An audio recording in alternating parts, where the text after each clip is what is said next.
Hello, everyone. Happy Sunday to everybody. Hope everyone is doing well. Thanks so much for joining us today. My name is Brian Ziegler. I'm one of the owners of Method Learning, and really excited to have you guys with us. Another one of these webinar sessions for our Method Learning College Advising Department. We've got we're lucky to have two published authors with us today. Donald McCarthy is one of our top tutors and teachers here at Method Learning. He's worked with students doing thousands of hours of tutoring and teaching our classes, both online and in person. One of our most requested and highest rated tutors, with a very, very strong English background, which he can elaborate on a little bit more.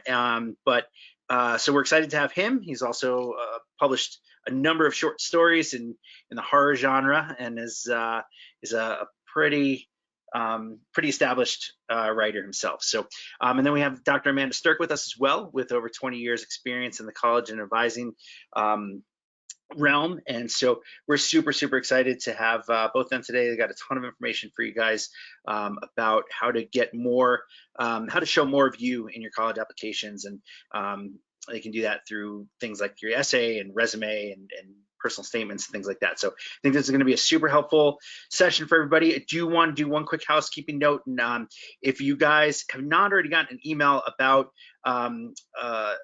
filling out a feedback survey for us, we really value the information. So if you guys don't mind, take a few minutes. You're going to get an email for having registered and attended today. You'll get an email tomorrow in a follow-up with a link to a survey. So if you don't already have the link from a previous email from the last week or two, we are giving away we're going to do a drawing for an all-access Methodize account, which would get you not only our SAT and ACT, but our digital SAT, our entire math suite, which is pre-calculus, pre-algebra, algebra 1, algebra 2, geometry, as well as our financial literacy and our academic success, which is organizational and study skills.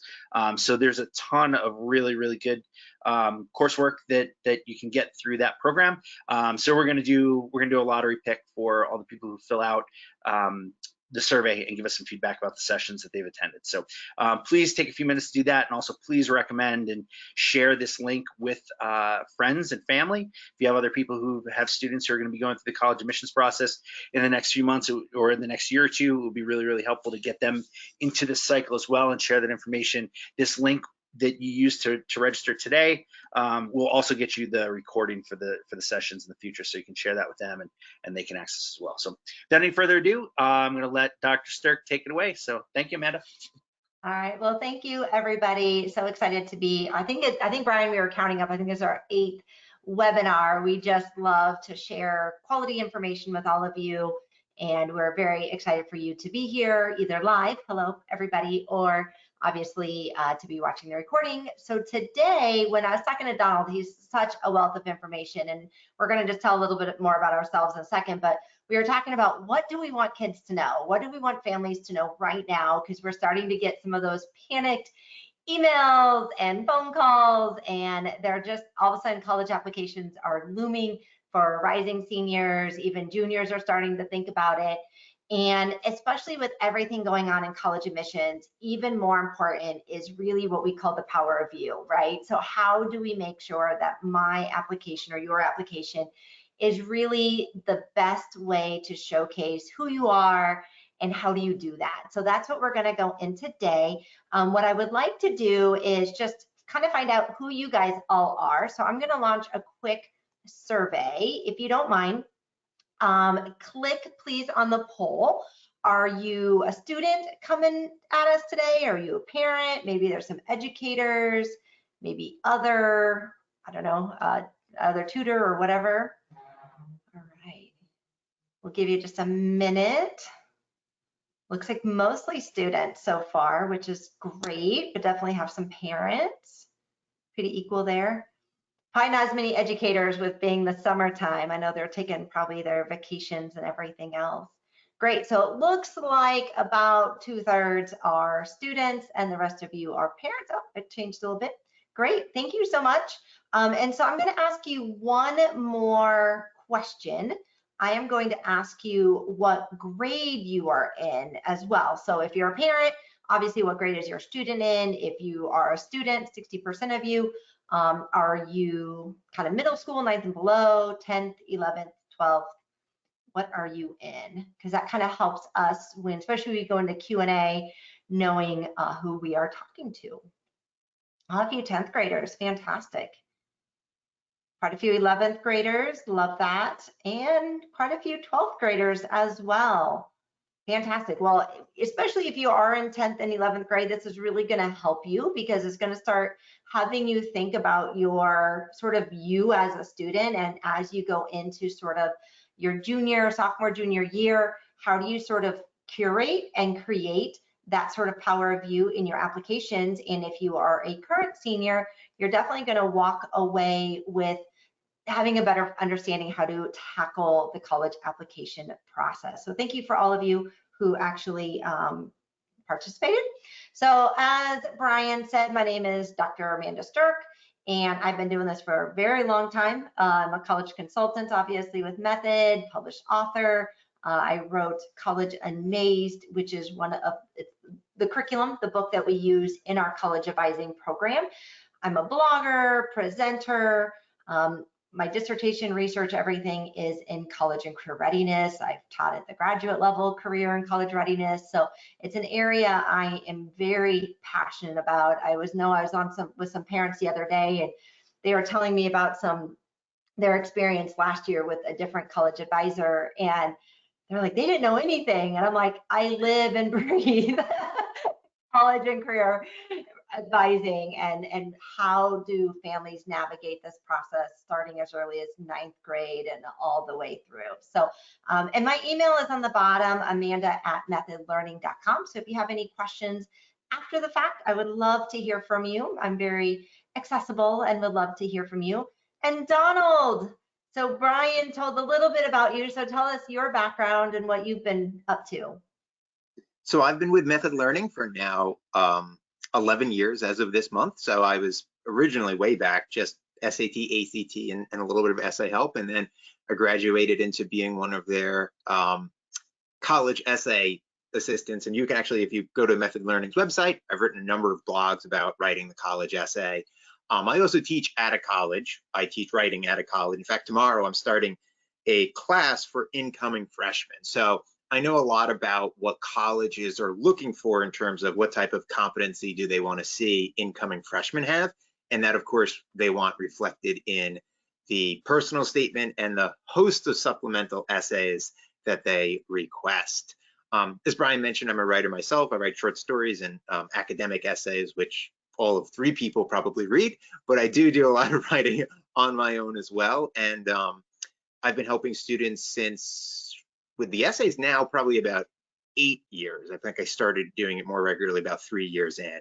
And I'm excited to be working with Amanda here and telling you guys a bit about this and hopefully kind of making it clearer and also a little less stressful. Sometimes people get a little concerned, but so long as you're planning ahead of time, you'll be absolutely fine. And if you're here, you clearly are.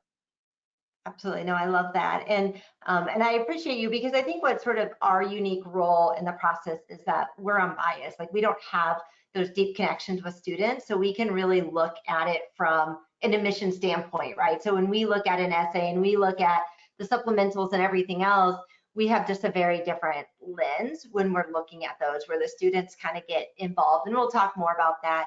I do want to remind everybody that we do have a Q&A section, so if you would like to answer or ask questions as we go, I do have it open and sort of ready, and if I'm able and we're able to answer those questions as we go, we definitely will. I know Brian's kind of in the background too, answering some questions, and then at the end, we will definitely have a Q&A and stay on and answer some questions as well.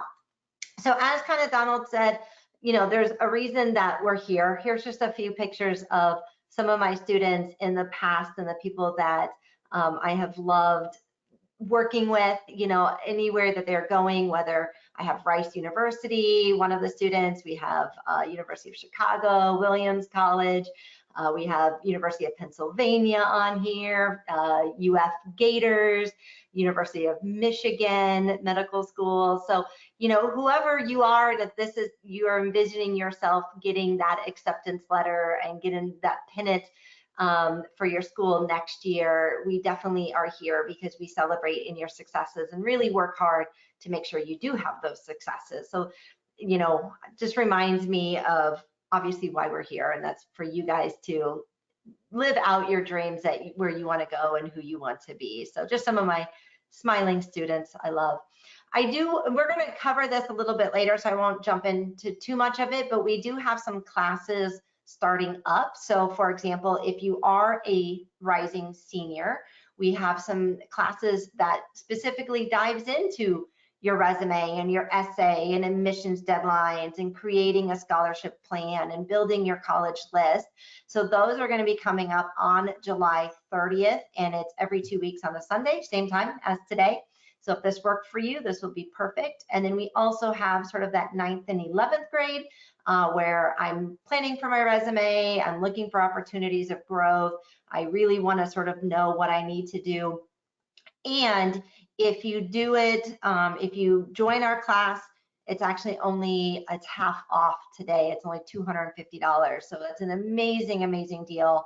And it actually comes with some more stuff, and I'll talk about that later. But just note that we have the resources to help you through the entire process. So what is that process, right? I think it is really vital that you understand the college going process has many different facets to it. There's a lot of things that you need to do to work on. And for a lot of families, that can get really overwhelming because they're hearing all these from Facebook and the counselor saying this and your friend saying this and brother did this, and it can get really overwhelming. And so here at Method, we really believe in a scaffolded approach. So we can just really focus on the critical things at the right time. And so that's why to us, it's so important that we know you need multiple different things to be successful. So, you know, we have that ACT, SAT prep, that essay prep that you need. We have the college advising about choosing the right list and creating the correct applications, or even some people need some extra help with the time management and focusing on their studies. And so we just really believe in that holistic, comprehensive approach. So I don't think many programs do that, right? They really just focus in on one little thing. But, you know, I could work on your resume all day long, but if you're not getting the test scores that you need to enter into the school that you want, your resume is only going to get you so far, right? And if we only do test prep, if you don't have a great application, that's only going to get you so far. So just note that we definitely have you covered in all those different areas. So it's a comprehensive approach. So why are we here? And why is this U factor so important? So I just chose 4 schools that some of our students right now are looking at. And I think it's really interesting because admissions has changed. And as I know, we have almost 40% families. So I'm going to put myself in the parent category. I have a rising upperclassmen as well. And I was telling Donald before, I applied to one college as an undergrad, and literally, I'm from Iowa originally, and my thought process was my brother was at one college, so that was crossed off. The other one was, because I didn't want him like checking up on me, and the other one was only about 25 minutes from my house, and then I didn't want my parents checking up on me. So that literally left the 3rd state university, and it was 2 hours away, and it had my major, and it's all good. Like, that literally was my process. I think I visited, I don't even remember, right? And now it's all changing. Even our local state universities are getting 50 to 60,000 applications. So I put FSU on here again. I have several students that are looking at FSU. So last year, FSU, they had almost 72,000 applications, and they only admitted 17,000. So when you start doing the math and you start looking at sort of what's happening, when you're looking at how many then were denied, a local state university is now only having about a 28% acceptance rate. And that's a traditional state university. UMass Amherst, I have quite a few of you that are interested in UMass. You can see applied, about 45,000. Over 16,000 were denied and 28,000 were admitted. That's not who ended up enrolling, but that's how many they admitted to create the class that they're looking for. Look at University of Michigan. University of Michigan, over 84,000 students applied, 69,000 students were denied, and only about 15,000 were admitted. Now, what's interesting, University of Michigan did this as quite a few other universities. As we see more students applying early, they don't really know how their class is going to sort of iron out, right? And so what a lot of the colleges did this year, which is really annoying for a lot of students, is they gave a lot of students waitlisted. So they're like, oh, we'll waitlist you, or we'll move you from early decision to regular decision. Like, we'll just move your application. And so University of Michigan offered over 21,000 waitlisted seats. And if you look at the top number there, only 77 students were given a seat out of 21,000 students. And that is university reported numbers. Those come from something called the Common Data Set. And so what's shocking is, I had a student at trying to get into University of Michigan. She actually really didn't want to go there, but put it on her resume and put on her application, just like a lot of the students did. And she kept getting moved in the process. It was early admissions, and then it was, oh, then I'm going to move you to regular, and then I'm going to move, now you're wait list. And she's like, oh, I'm on the wait list. I'm like, but 77 people got off the wait list.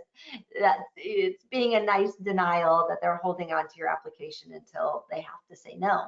And then you look at UPenn. A few of my students right now are looking at UPenn, and you're talking 59,000 students, and they only had about 3,500 that actually got the seat and were admitted at the end. So the numbers are just really sort of staggering. And so when you're looking at that, and I think of FSU, and I know quite a few of the admissions and enrollment officers up there, they have to go through 72,000 applications. They have to read 72,000 resumes and essays and supplementals. And so that's why this conversation, I think, is just so critical, because how do I make my application actually stand out?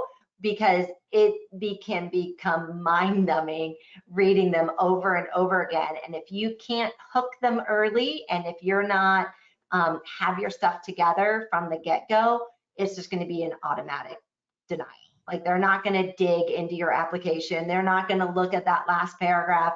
It's looking for those key things, and they keep on moving. It's just the sheer numbers.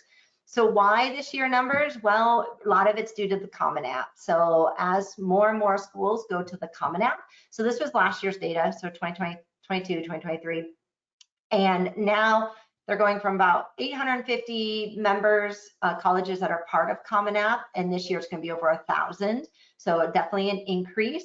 So it's easy just to add on, oh, another school, oh, sure, I'll put Penn on there. Sure, I'll put Harvard on there. Sure, I'll put, UMass on there. I'll put Stony Brook on there. And so all of a sudden, what we're finding is, if you look on the left-hand side, there's a 30% increase in total application volume. So last year, so not this admission year, but the year before, they had about 5.5 million applications. So students are applying 5-6 different places. This year, there were over 7 million applications. More students are applying to more colleges. So that is why, and because of the ease of it, that's why it's becoming much easier to see students applying to 5, 6, 7, 10, 12 universities. And so we're seeing, then there's also the question about reporting ACT scores and SAT scores, and what does that all look like? And if you're not reporting them, then even more so, they're going to look at your resume and your U factor and your essays and all of that. So just wanted to kind of show those numbers because I think it is sort of staggering when families are like, why is this getting so crazy? Is because the access, and Donald, you probably did the same thing where it's like paper and pencil, right? Like I had to get it out, I had to write it, I had to mail it in. There's a thing called the mailbox and you put it in there. You know, that's how I applied to college, right? And I sent my scores and then that was it.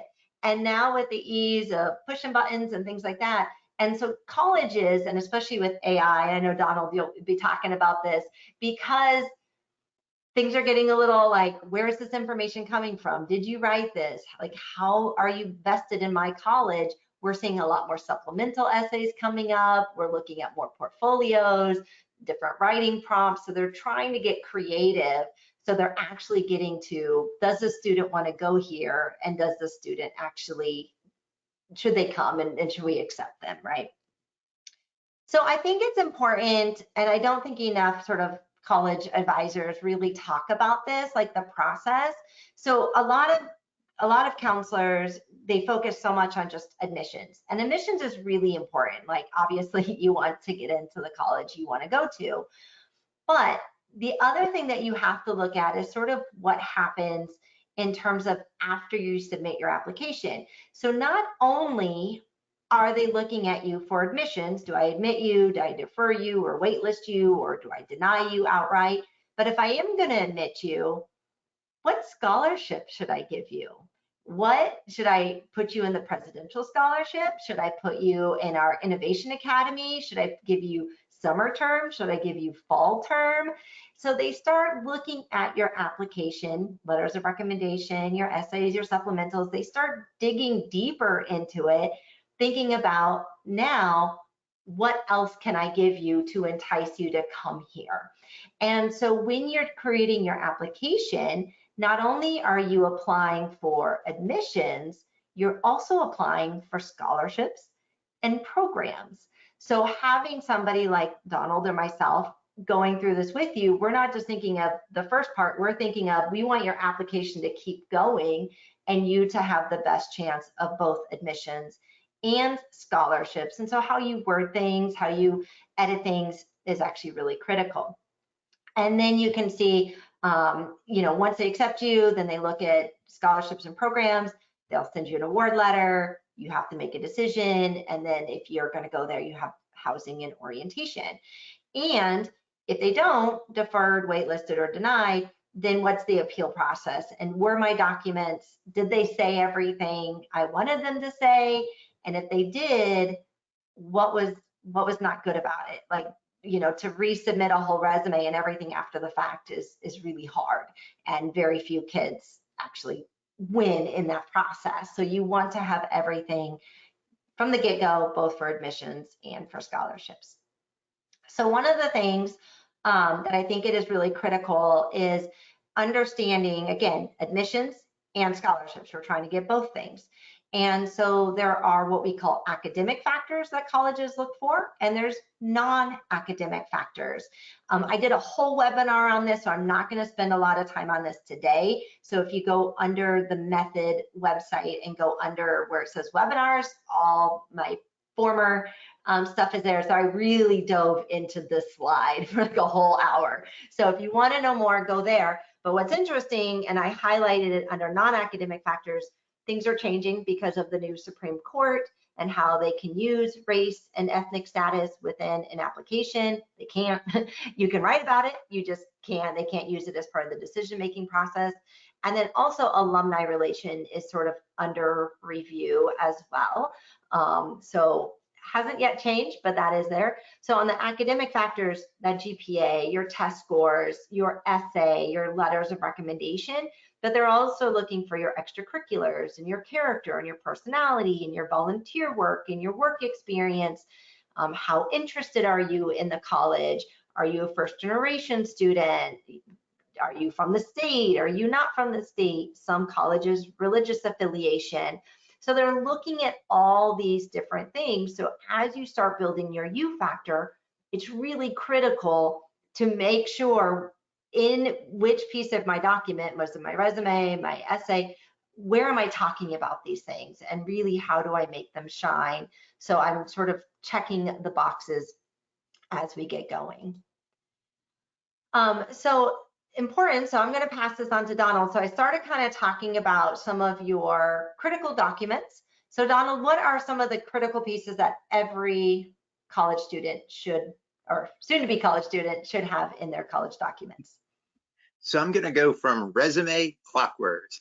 So resume is basically, it's very similar to a job resume, but you're also including, in fact, I would say you're primarily including things that are not job, because many of those of you who are students, while you may have a job, that's probably not the most exciting experiences you have had. We're talking about volunteering, clubs, sports, workshops that you do over the summer that are 1 or 2 weeks, an internship, anything like that is of interest for a whole host of reasons. One being what you may have learned, 2 being how you learn to be an individual in those programs beyond just, oh, what did you learn academically? But especially if you're going away somewhere for a month as part of a program, from a school's perspective, you were essentially dorming. Oh, this student has that experience already. That's a kind of a tick in your favor over a student who wants to dorm but has never had dorming experience. So your resume is there for more than just how we kind of view it as adults, where it's like, do you have the job experience? A lot of it is how well-rounded you are. It's not something to go too overboard with and getting fancy. That's not where we want to really like show off wild writing strategies. An admissions officer is probably not crazy about seeing a resume that looks crazy, because then they're like, oh, I got to figure out how to read this thing. This is where simplicity comes in. We can get a little bit more fun with the next one, which is the essay. So you have your personal statement. That's the main essay that gets submitted to most schools. There are a few exceptions. There are some schools that have very kind of unique approaches to the essay. Most go with the personal statement, which is an overall essay. I usually like to make it about personal growth or maturity in some way. Then the schools will have supplemental essays. Not all schools do this, but you need to be very careful before assuming your school doesn't. I'll give you an example. Where I teach, they do not have supplemental essays, unless you want to come in for their engineering program, and then all of a sudden they do. So you want to be cautious before deciding, oh, this school doesn't have supplemental essays. And the same thing goes for test scores, which I'll touch on in a moment too. It may be that it doesn't have a supplemental essay for most students, but if you're applying with a major or a program as part of your application, that can also change things. Supplemental essays are fine. They can be a little bit annoying, but so long as you schedule it out ahead of time, it's okay. I had a student once that I worked with, this was a number of years ago, on the SAT and ACT. He hadn't indicated he wanted to do any essay stuff. He did great in his ACT. We said goodbye. He was going to do fantastic. About 3 months later, in December, he contacted me. He was like, I don't realize I had to do supplementals. And so this was when I first started like changing my approach with students, where even if they didn't hire me to work with them on essays, I told them to get this in line ahead of time. This poor kid was working on New Year's Eve because he had an application due January 2nd. So that was a nightmare scenario. Since that, 5 or 6 years ago, no matter what a student comes to me for, I'm like, if you schedule your supplemental essays, you will be okay. The essay part is, yeah, the writing can be tedious, but if you plan it ahead of time, you're okay. I think the most important part of the essay isn't the essay itself, it's just getting yourself organized, which means, and we'll go more into that in a little bit, but it basically means knowing what you're getting into ahead of time. And right now in the summer is absolutely the best part. People overestimate the amount of time they will have in the fall. Letters of recommendation, also very large. As a teacher myself, I get students asking me for recommendation letters for grad school, which is very flattering, but can also be trouble when they're asking me like 2 days before it's due. So when you're thinking of letters of recommendation, you want to think, how soon can I tell the teacher? The sooner the better, although maybe in the midst of summer, they're not checking their emails too often.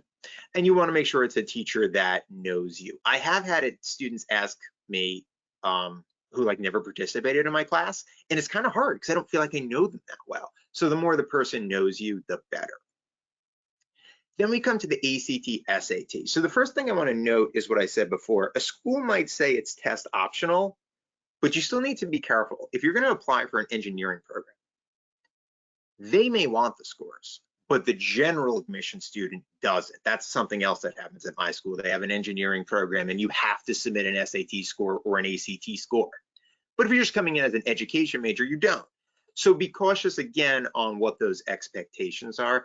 Generally speaking, I think everybody should submit them just because admissions officers, and you can look up online and see them talking about it in various interviews, has some doubts about how legitimate a GPA is with not just COVID, but certain areas having grade inflations and things like that. So unless your score is pretty poor, I would highly recommend submitting an SAT, ACT score. Although there are some schools that are legitimately test blind and don't look. For the most part, if they say optional, I say take the option. And then lastly is your transcript, which is by this point, probably about half the year will go there. So like the first half of your senior year, if you're going into senior year, that's what remains for your transcript. For those of you who are a little bit younger, if your transcript is okay but not great, they definitely do look at junior year a little bit more heavily than freshman or sophomore year. So you still have time to boost it up. And last but not least is the scholarships. There are a lot of scholarships. There are more scholarships than you could imagine. But again, just like essays, that's something that needs to be planned ahead of time, because often you have to write an essay for any kind of more generic scholarship, or just like student loan graduate aid or undergraduate aid. A lot of scholarships also want essays. Sometimes it's through an outside organization, or as I was looking at a student who's going to apply to University of Arkansas, they have like 3 different scholarships. Each one has its own essay, and the essay is, I think it was like 600 words. It was fairly substantial. So the scholarships are out there and they're great, but they do require a lot of organization, because the scholarship very easily connects back to the essays. It's rare to be able to apply to a scholarship and not have to do some sort of additional essay or portfolio with it. I don't say that to sound intimidating. It's very manageable. It just keeps coming back to planning, planning, planning. The earlier you start doing it, the easier it is. It really doesn't have to take that long if you do it over a series of steps. But when you start your application 1 week before it's due, that's really where the problem is. Just like any school assignment that waits to the last minute, except these are a little bit higher stakes. I found someone, this was like last year, that they spelled their name wrong on their application, or their parents, or it's not capitalized, and it's really shocking. And that's why whenever I work with a student, the first thing I always have them do is do the resume, because I want to get to know them. And also, like you were saying, a lot of times things are quote unquote optional. That's what you said, right, Donald? You're like, oh, it's optional. Even some colleges, it's optional to submit your personal statement. But the thing is, if you don't have that personal statement there and they're wishy-washy with your application, that could make them admit you or give you a different, or put you into the honor scholarship. And so you do want to be really careful. Even though it's optional, if you do it well and you do it right, it's going to help you in the end. So you should do it. So we just have a few questions. We had a question about, do you have any examples? Yes, Donald's going to give an example of a okay, it's good, it'll kind of work, and a better way to write it. So we will give you an example of that essay. We also, Leslie had a question about, do they automate the reading of these essays? No, unfortunately, not unfortunately, but fortunately, they are looking at every student's application.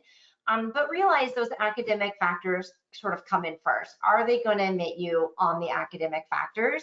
And if it's kind of a no, like you're really not meeting their admissions, then they're just going to move on and they won't even give too much, review of your application.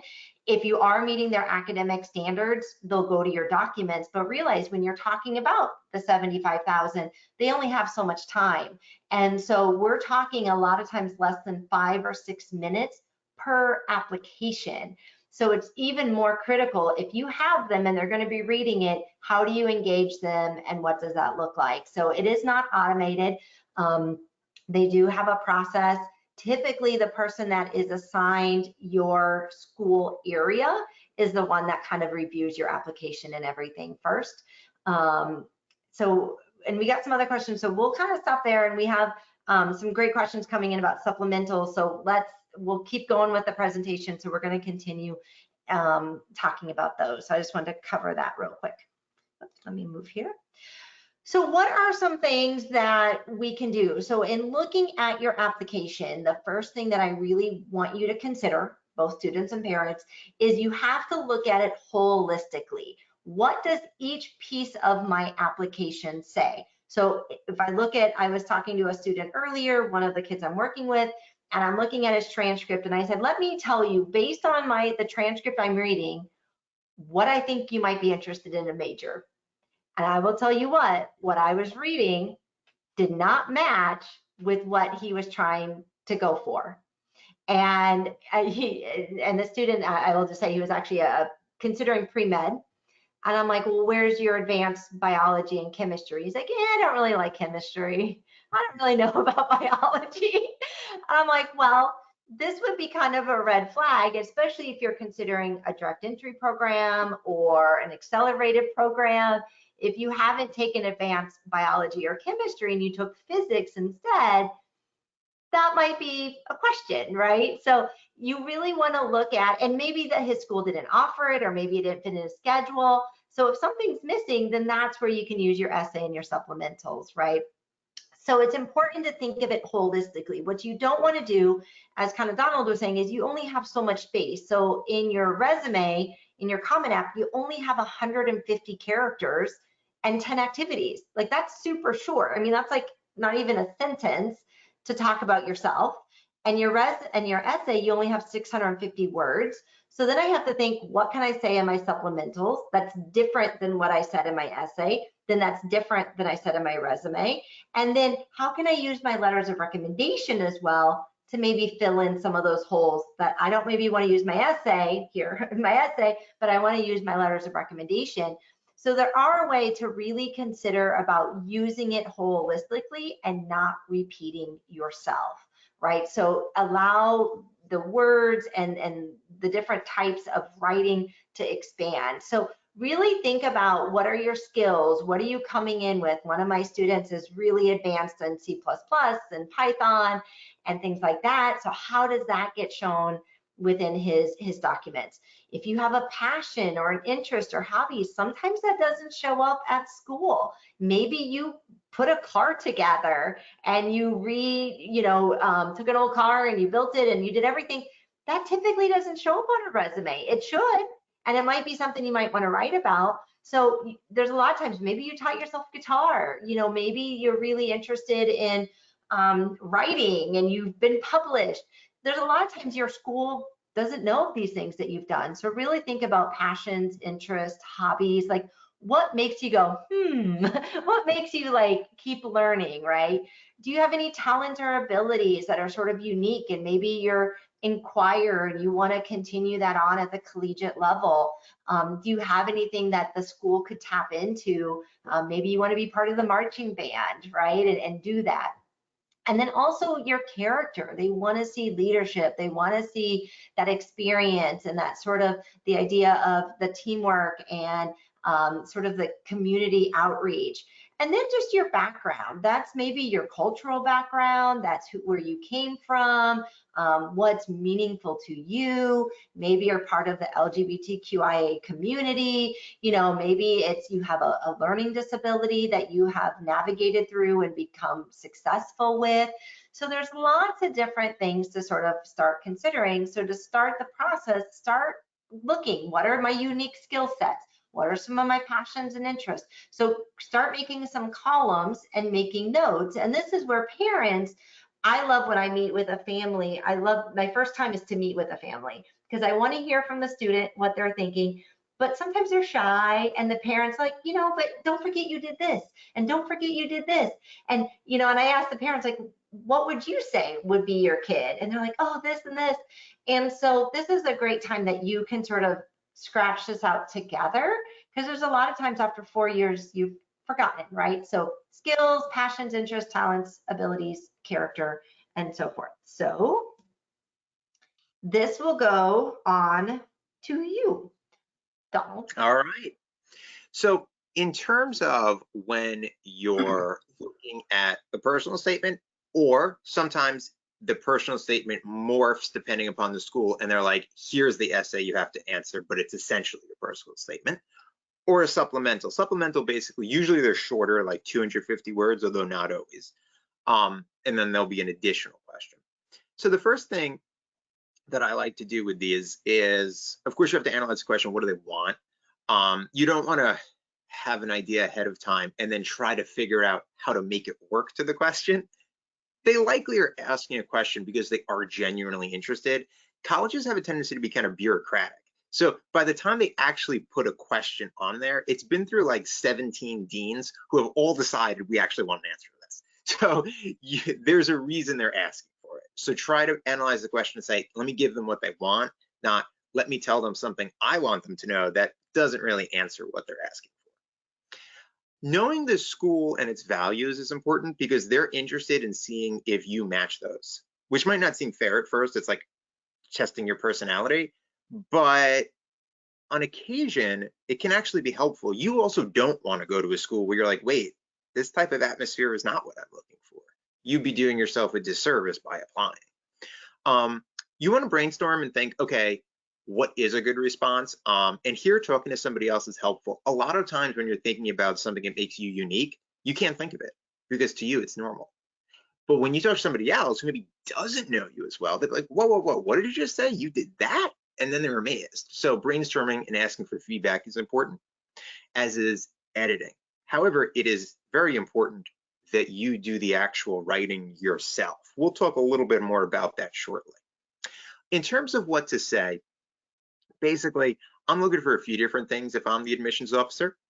I'm looking for who you are as a person. You can't really tell that from a transcript, and it's very limited what you can tell from a resume. I usually like to pick out a moment in life, if it's a question that asks for one, where you change as a person. Because if you can show change, that means you can adapt and you have a level of maturity. Remember, the college is basically saying not just, is this person academically sound? They're also saying, is this somebody we want on our campus? Is this person going to work well with our other students? Is this person going to listen to feedback, right?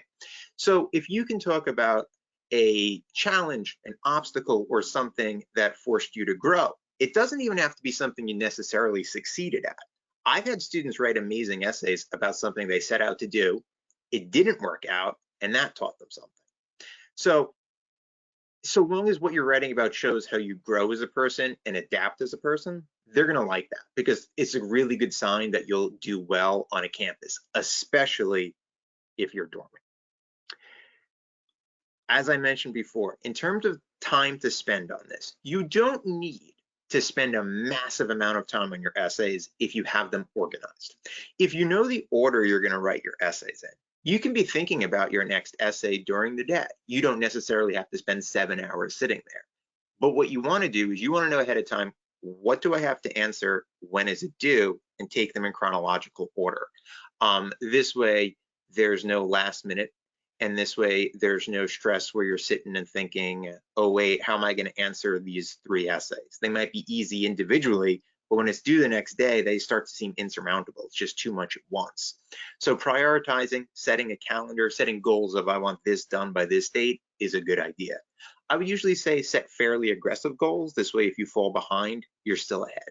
In other words, you want to get your applications done by, 3 weeks before it's due. This way, you have the wiggle room if a crisis situation arrives and you had to push it back a week. For the next slide for us. Now, in terms of topics, I have a few here that will get you thinking in terms of the personal statement. If you have an idea that falls outside of this, it's probably fine. These are just things that I have seen work well, and Amanda has seen work well over the years.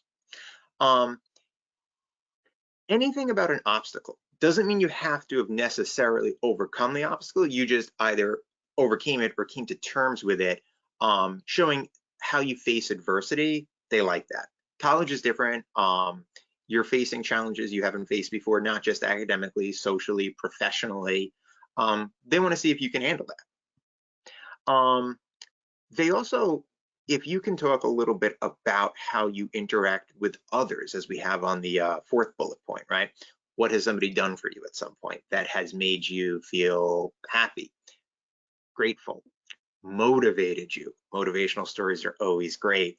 That's something to write about. The only thing I would say for that is you want to make sure it does stick with how it changed you, as opposed to becoming an essay about the other person. That might be a beautiful essay, but it doesn't tell the admissions officer much about you, which is what they're looking for. And so these different topics here are the ones that they've been doing for the past number of years. If you read through them, you'll note that most of them, in fact, I would say all of them, require some form of self-reflection.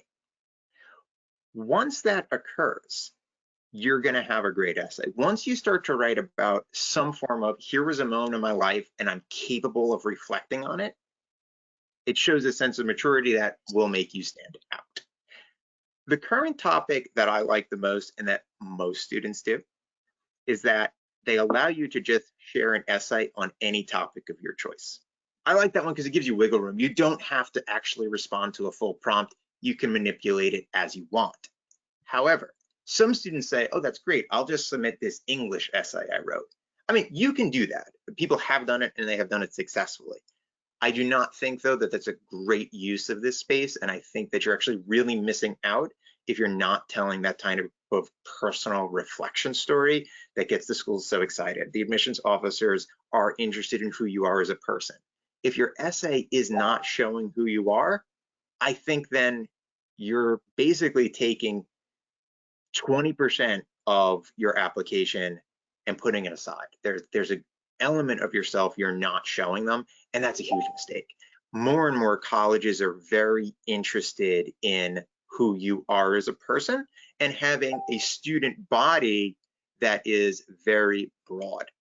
And so your essay should reflect who you are in some way or another. And I do think the best way is showing personal growth. If you write an essay, and you'll notice none of these prompts that we've seen over the past, these are basically, it's been the same for the past 4 or 5 years. None of them talk about what's a thing you were incredibly successful at and have always been great at, right? If you're great in math, that's awesome, but doing well in math doesn't actually say much because it came easy to you. So most of these are about something that was a little more challenging or shook things up. Writing an essay about how great you are as a student academically is actually not that interesting. For one thing, you can tell from the transcript, so you're kind of repeating yourself. But if you're saying, oh, I'm great and I do everything fantastic, it kind of raises the question, well, at some point, that's not going to happen. How will you react to it? And so I think admissions officers actually raise an eyebrow if you do that last choice and it's all about how great you are. I think essays that show, oh, here's where circumstances didn't go in my favor. Here's how I adapted. To me, that's just the best option. And that's why you don't need to have had an amazing thing happen to you to have an amazing essay. So long as you can write intelligently about dealing with any sort of confrontational situation or any sort of adversity, you're going to be fine. Yeah. I've had way too many people worry, what's the best idea for an essay? And there is no good idea. It's about the execution and showing who you are. Doesn't matter if you've been to the moon or not. If you've been to the moon, that's great, but it doesn't necessarily say anything about you. So all of these and any schools that have topics of their own, these are from the Common App, any schools that have topics of their own will still hint at this idea that they want to know how you grow and adapt as a person. If you can start to think about that now, before a month, before, well, now it's half a month before applications open, that's a good move, because if something might not come to you right away, it might even be a small moment that you end up writing about, but that's okay.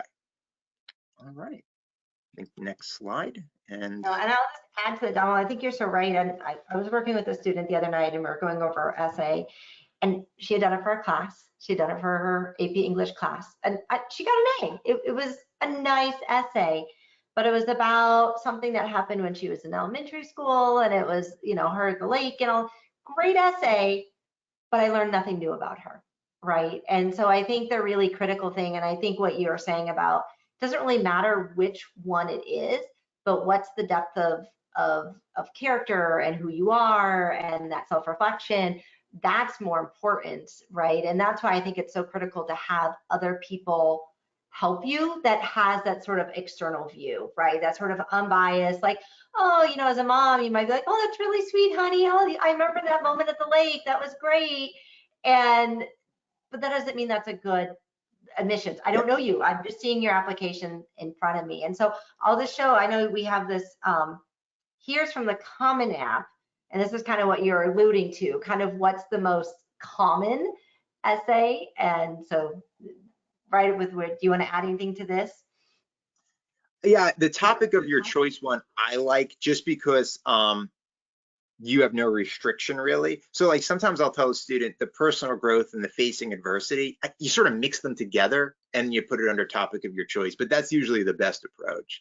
But I was just thinking, as you said, that I had the student 4 or 5 years ago, and they wrote a wonderful essay about their grandma, and it was really well written. And I had to explain though, in the nicest way possible, your grandma's not applying to the college. They might want to accept her after reading this essay, but it doesn't mean that that's going to win them over on you. So yeah. And the other good thing with an outside source is context. Like your parents and your friends know everything about you, so they're bringing that to the essay. The admissions officer knows nothing about you, so you kind of need that kind of neutral observer. And I see that a lot of times with, I was going over a resume yesterday, and it was like acronyms and things that like you think just everyone, because everyone at your school knows it. I got 80,000 students I'm going through. Like, I don't know every acronym, every club out there. So do give context behind it if you're going to do it, you know, and don't just assume that they know everything. You know, they really don't. And you can't require the admissions people to fill in the pieces, right? So you really have to look at it as this person doesn't know you and what do they need to know, right? Excellent. I love that. So yeah, 650 words. There's the 7 prompts. Like you said, some do have separate, you know, separate supplementals on top of that. I think Stanford right now, what is it, like 12 supplemental essays they have? And I think that's something that I know you have stressed. You don't know how many you have, and it is important, even if it's optional, to do it, right? And really to use your time wisely, because it'll sneak up with you. So we got a few more minutes here. I want to make sure that we are keeping going. So here's an example. Donald, do you want to kind of just quickly go over your sort of good and better essay? So yeah, if you guys were wondering about what's a good sample essay, in fact, if you want even more, Johns Hopkins does have a wonderful website where they actually show, here are some of the top essays we've read. And then an admissions officer writes a response as to why they liked it. That's really helpful. But anyway, what I wrote here are sort of the 2 essay writing styles that I see. The left-hand one, the one that says, okay, this is always a tougher conversation to have. There's nothing wrong with the writing in that left-hand one. In fact, that would be a very good student writing it. The problem is it doesn't really do much other than tell. It becomes the Wikipedia approach to describing your life. Whereas the right-hand side, you actually place the person in a moment from your life. And so if you're writing about yourself, which at some point you're going to, the right-hand side, where it's almost, not quite, but almost feels a little bit like a short story or a novel. Not for the whole essay, but especially at the start, where you're putting the audience into your shoes. That wins the reader over. The left-hand side, there's no grammatical errors. It's fairly precise, but it also feels like it could be about anything. I don't see the individual in that, even though it's in the first person. I do see the individual in the right-hand side. And little details, the elliptical. I'm like, oh, I remember being on the elliptical. Oh, I hated that. And like now I link more with that. Whereas the left-hand side stays general and therefore gives me very little to link to. So when people ask me, well, what's the best, you know, writing style, or what's the best way to write it? I say that there isn't one way, but the best thing to do in general is to make it feel immediate and to make it feel like you're a person, which means details, which means presenting an essay, and it should probably start this way, and then you can step back and give broader context. But I usually try to open up with a scene of some sort of you, the student, doing something. Often you, the student, trying to figure something out, showing how you think and how you deal with a frustrating situation. Then you step back and then you could kind of narrate and say, hey, here's how I got to this point, blah, blah, blah. But these are two different openings to an essay. They're both fine in terms of writing, right? Microsoft Word's going to give it the thumbs up. But the right-hand side is the one that the admissions officer can relate to, or anybody can relate to. The left-hand side feels like a smart person wrote it, but they forgot to put their emotions and sense of personality into it. I had a student a few years ago, and we're writing her essay, and it was about, she started a business because she was going for a business major, and it was a pet sitting one. And I was reading through it, and it was like halfway down, and it was talking about she got this pet sitting job, and she didn't know it, but they had a lactating cat with like 10 kittens, and they had to give them. I just thought that was the most hilarious thing to, like, I was not expecting to read the essay, and but it was like 2-3 paragraphs down. Like, it was really far down, and I'm like, you need to start with the lactating cat. You had me at lactating cat. Like, and it was just the funny, and I still remember it. And literally that was like 7 years ago, because I'm like, how many admission officers? And then she tells her story, but you had me at lactating cat. I don't know. I thought it was so funny. And yeah, personality, elliptical. I agree with you. Don't put me in an elliptical, but that's right. Yeah, you connect with it, right? As admissions, and you're reading through all of these, give me something interesting and give me where I can actually learn about you. I think that's the one other thing I would add is that right hand on being on the elliptical. That's not exciting life activity, but because of the way it's written, it becomes engaging. And this is why too many people get hung up on, like, well, I've never met, the Pope, so I don't have a good story. No. It's about the execution. Yeah, absolutely. And sometimes there's funny or interesting, there's things in the everyday life that, it's like when you listen to a comedian and they're like, wow, I never thought about life that way. So if you can take something and do it a little bit differently, I would just avoid, if you're not a humorous person, don't pretend to be a humorous person, right? And sometimes you try, and I've seen so many students try to fit this mold, and it just doesn't work. So really being authentic and having that come out, because they're also going to read your resume, they're going to read your other stuff, and so trying something completely different, if that's out of your realm, and for some of you, you can do it fantastic and you have that humor comes through, but again, don't try to force a voice that's not your voice, because it's pretty apparent when you read through it. So I know you have just a few tips here, and we do have some downloads, some handouts. I'd even mention it, and we even missed some polls. We're having too good of a time. I'm sorry, Donald. But in this handout, if you click under handouts, and we'll mail them out, email them out as well, we have all the paragraphs and a nice little infographic that explains your 5 tips. So if you click on handouts, definitely download all of those. There's a bunch of other things in there as well. But do you want to tell us your kind of 5 tips as we finish up here? Absolutely. And the handout actually has some more examples on it, especially about the active and passive voice. So your essay should still be professionally written. It should feel like an adult wrote it, in terms of, you're not overly using slang or using confusing acronyms. So, but when I say adult, I don't mean a 50-year-old. I mean, 18, 19-year-old who is, entering the professional sphere.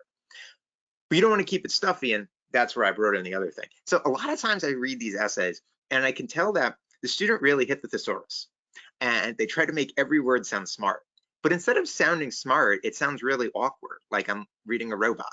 And so you want to keep it professional in that, you don't have commas where they don't belong. You don't have very informal language or as I once saw, foul language, but you don't want it to be stuffy either, where it feels like the student was trying to impersonate how a professor speaks and doing a bad job of it.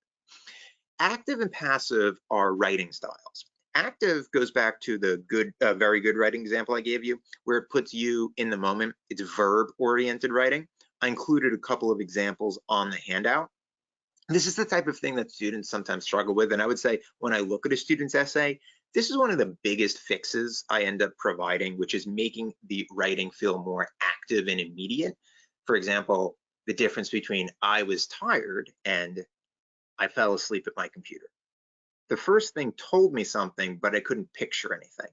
I fell asleep at my computer is more active. I know the reader knows that I was tired, and they also know what that caused me to do. So that's the active and passive. Confident is another one. And this is not just for this essay, this is for all essays. I can't stand when students write, I think, I believe. You're writing it. We know you think it. But what happens is it makes you sound uncertain about what you're stating.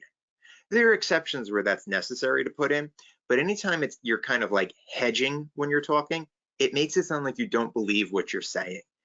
And a lot of times students, because they're anxious about this process, put that in, but that has the opposite of the intended effect. You're probably trying to say, oh, you know, I'm open-minded. I'm not like saying I know everything, but a lot of times the type of I think, I believe, maybe, probably, possibly, words like that make it sound like the student has very little faith in themselves.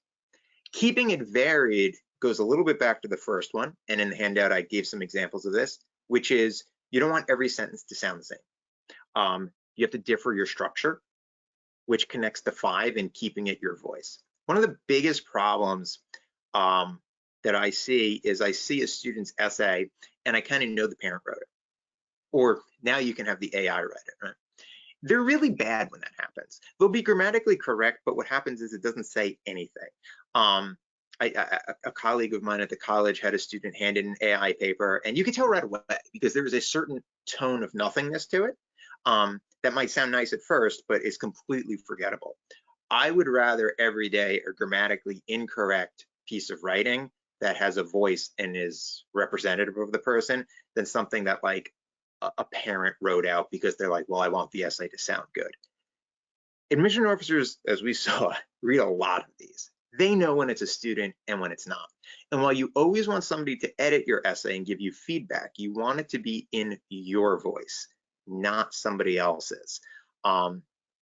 Admission officers know that people do, you know, have others write their essays, and they're pretty good at spotting them. I'm not saying, I'm sure there's somebody who still gets it by them, but generally speaking, I would avoid any situation where you're having other people write it, especially the first draft or whatnot. I think that that's also I think you're doing yourself a disservice because you're presenting yourself to the college in a way that you aren't, which could be setting yourself up for trouble if you're accepted and you don't actually click with it.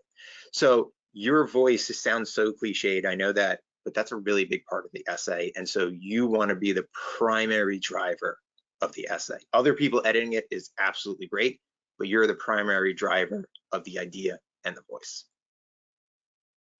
Absolutely. And, you know, and again, the college process, you know, we put so much emphasis on, are they going to accept me or are they not? And hopefully we become informed consumers and we're picking schools that we're going to be successful at and going to be good for us as well. So not being authentic and not putting your authentic self forward is going to give you a disservice later on, right? Because if you end up going to a college that doesn't match you, and you're not gonna thrive. Unfortunately, 59% of students who start college don't graduate within 4 years, or they don't finish at all. 59%. And so while it doesn't all hinge on the essay per se or your voice, but sometimes it does. I've heard some students didn't get their top school, and where they ended up was actually a better fit for them. You know, it was actually where they belong. So it's just really critical to keep your voice and be authentic and be who you are, but really showcasing yourself. And that's why going back to look at your skills, look at your background, look at everything, and how does your application as a whole present that you factor, right? Because you're so much more than just an essay. You're so much more. And so use all of your pieces of document, so all of it. I mean, all these 5 tips I think are fantastic because make that seamless. Does your resume sort of match your essay? You know, how does that all sort of work together? And that's where I think somebody had asked, Jennifer had asked about AI and, you know, what's sort of happening there. And, you know, again, 80,000 essays, but they're reading a lot. So they're starting to see similarities and differences, and they're just using sort of the same essays again and again. So if you were to use the prompt, your essay is going to be even more similar to somebody else's, right? And 10,000 other kids that threw it in AI. And so it's going to be much more apparent if it's pretty glaring. I think, Donald, you said that it's really glaring when you see an AI essay coming out. So we are going to see, I do think, more supplemental essays because they are uniquer prompts. And I think we're going to also see more portfolios or videos. So I think admissions is going to change just a little bit in what they're asking for. and get maybe a little bit more unique besides just the general 7-prompt essay. Do you want to add to that, Donald, that question? No, I think that's right. In addition, with the AI too, which, and when we've talked about this in some of the writing classes that I teach at the college, which is that it's actually not intelligent. It's generative, meaning it just takes the average. So if you have an AI write something for you, it's giving you the average essay, what they think an average person would respond to based off of how it scoured the web. In other words, the least possible thing that will stand out, which is a big problem. You're average. You're going to be average. We don't want to be average. I think that's a great point. I'm going to use that. Yeah. No, that's so true. So don't do it.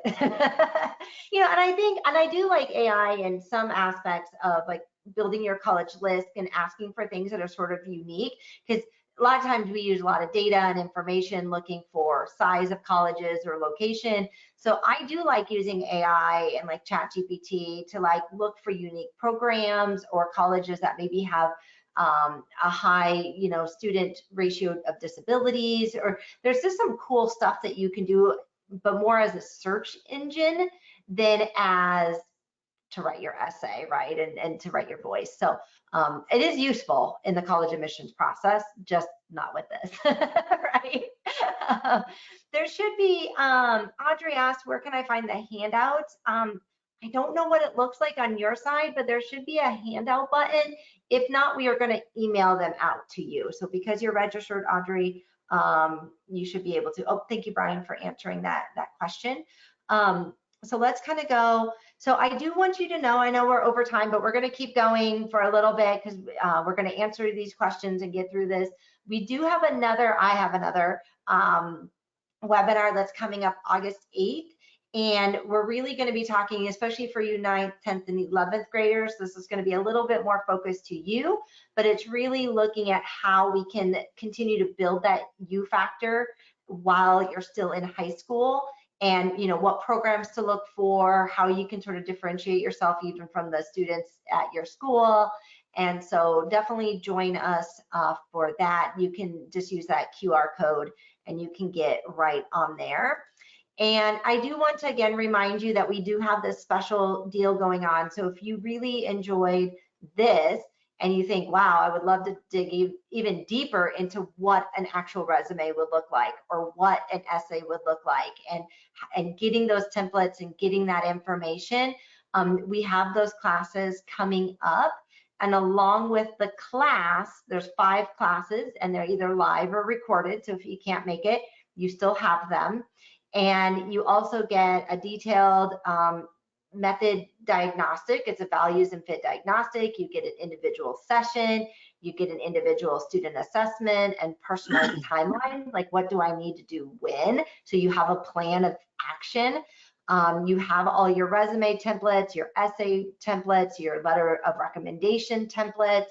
All that stuff is there, and it is a nice do this format and put in your information is there. And then you also get tons of links and resources in a scaffolded way. So honestly, for $250, I don't even know what else is out there that you can even get close to 5 classes and all of that.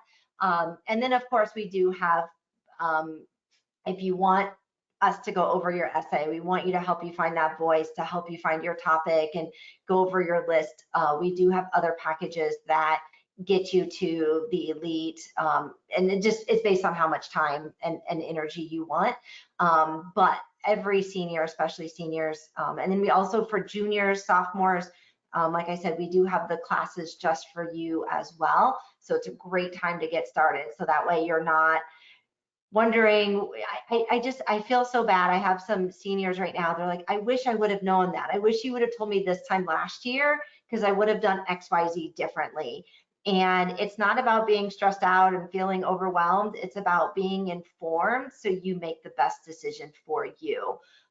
So the deal goes for whatever grade you're in. We'll just put you in the right set of courses to get the right information at the right time. So again, that's only until Wednesday. So you definitely want to get part of that. I'll go back to the code. So I'll leave this up and let's answer some of these questions. Donald, if you don't mind hanging out with me while we finish up some of these questions. So we did talk about We already have the example. We discussed that they're reading this, right? Let me scroll down here. So it says, is there an example of a summer timeline to work on the college applications for rising seniors? Yes, that is part of our starter pack that we give you your application. Where are you at? What do you need to do? And here's the exact steps. So Tara, I hope you take advantage of that, because that will be exactly what you need. I heard, hey, I wasn't here for the first half. Can I get a recording? Loette, yes, we are going to be sending that out as well. Let me see if I have some other questions. Are there going to be any webinars on essay writing? Tara, that's going to be done specifically within the class. So if you can join the class, the classes, because there's 5 of them, we will be going over exclusively all essay, talking about prompts, what's the best prompt for you, and then also going over that template to integrate that in right now. So that'll be really exciting. Audrey, it looks like somebody asked about the Johns Hopkins. I love that. And University of Chicago also lists some of their top essays. I look at that one often. Harvard typically does as well. University of Chicago are fun because they have really fun supplementals, like find X. That was one year. And it's like, how do you find X? Well, I don't know, you tell me, right? And so they always give like some of their best ones. I remember one of the University of Chicago ones I read, and she was talking about how hard it was to be a single mom. To come to find out, she had got into what are like the carnivorous little plants, like the Venus flytraps, and so, but it was like her and her like maternal instincts with these little plants, and it was funny and very well done. So University of Chicago has another one that I like to read. Some of their they have more quirky essays, kind of the more fun, humorous ones. So it's another website I like. If a high school student is taking concurrent classes, so that's concurrent is like when you're taking a college course, like say Donald's teaching Composition 1, but you're taking it at the high school. And I'm assuming, Leslie, that's the question. Is that an automatic admissions into that higher education institution? No, that's not at all, because it's completely separate.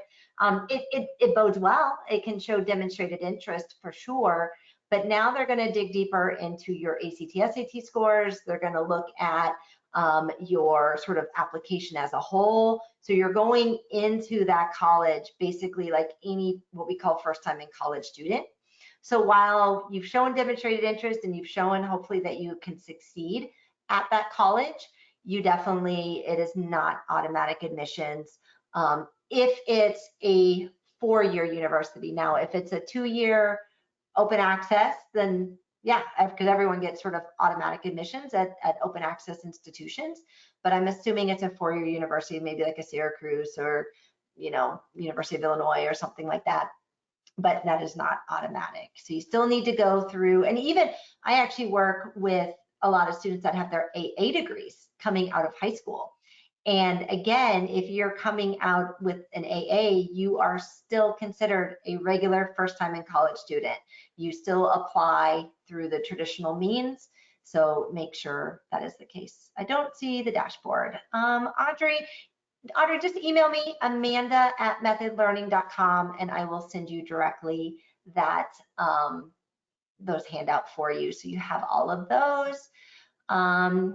Thank you. It looks like we put the link in the chat. Can you provide the link? Oh, the QR code's not working. Sorry.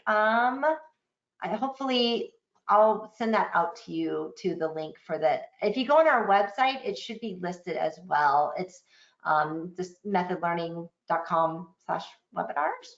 So it should be right there at the forefront. Is there a coupon? The QR code is showing 497. Yes, so put in the word starter, or Ortiza. I want to make sure I say that right. Ortiza, if you just use the word starter, you'll get that discount at $250. For 2024 admissions, when do the university, like University of Chicago, oh, great question. So they're asking, when do they release the prompts? Donald, do you know this question? Well, officially, when the Common App opens, they release them, which is August 1st, and that can be a real pain. However, what you can do is you can look at what they've done in years past, And you can see do they always ask that, or do they change it year to year? If they've been asking it for like 6 years, they're going to ask it again.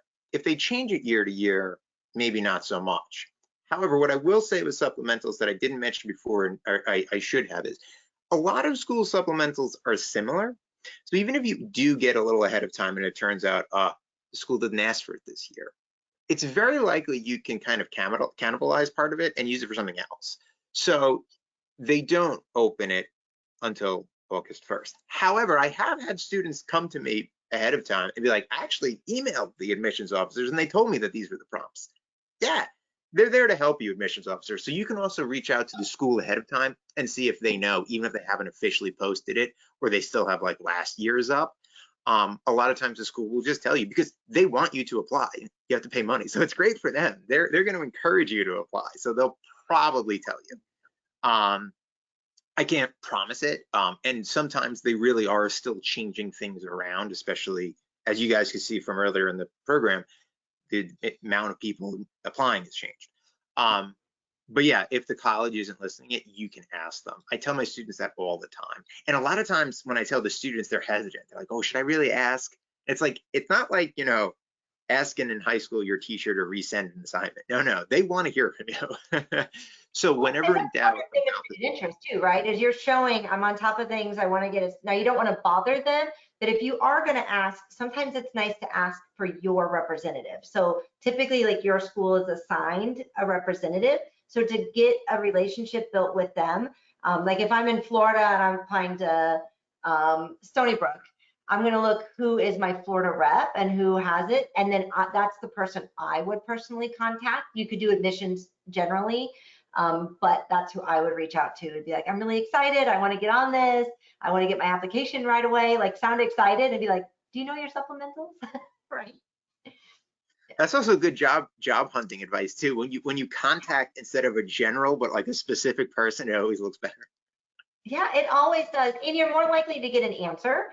And a lot of colleges, student demonstrated interest, it's one of the areas I teach students about is how to know what schools pay attention to that and actually use it. And that's the key word, right? They use it in admissions. A lot of families don't know that. And so having that interaction with admissions is actually, when it's not, if it's a silly question, sometimes like you can find it on the website, then you don't want to ask it, right? You don't want to waste their time. But if it's a good, thoughtful question, like, oh, it's not released yet, is there any way you could release this?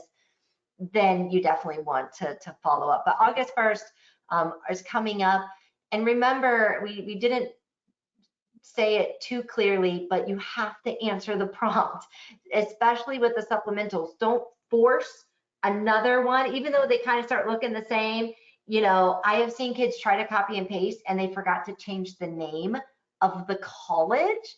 As they're like, I really want to go to University of Wisconsin, and you're sending it to University of Michigan, and you're like, oh, don't do that. That's not good. So be really cautious. And in Common App, one of the resources I give in the class is there's a way to find all the supplementals. You can look up every university and all the supplementals for that university is just listed. And so that makes it nice to put it in like a Google sheet.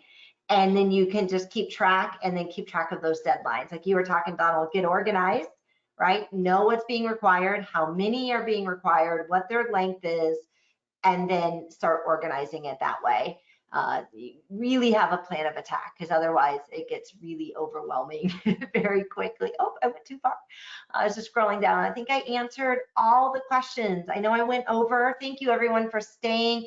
Is there any last questions for Donald or myself?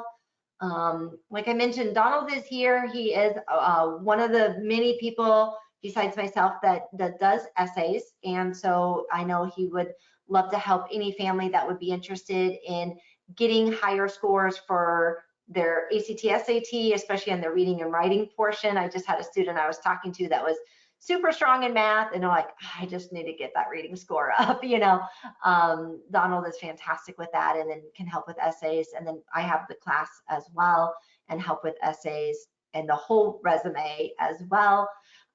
So I do hope that you all took advantage of that starter package with the classes and the session and the assessment and all the resources and links to make your life so much easier. So very excited. Thank you, Brian. Brian, did we miss anything? I know you've been hanging out in the back end answering some of these questions. No, I think we've answered just about everything. Awesome. All right. Remember, Amanda@methodlearning.com. If you have any questions, visit our website. Go check out Donald's last 2 blogs on supplemental essays and good stuff. So we will talk to you all soon. Thanks for coming. We'll see you on the 8th. Take care. Bye-bye. Thank you, everybody.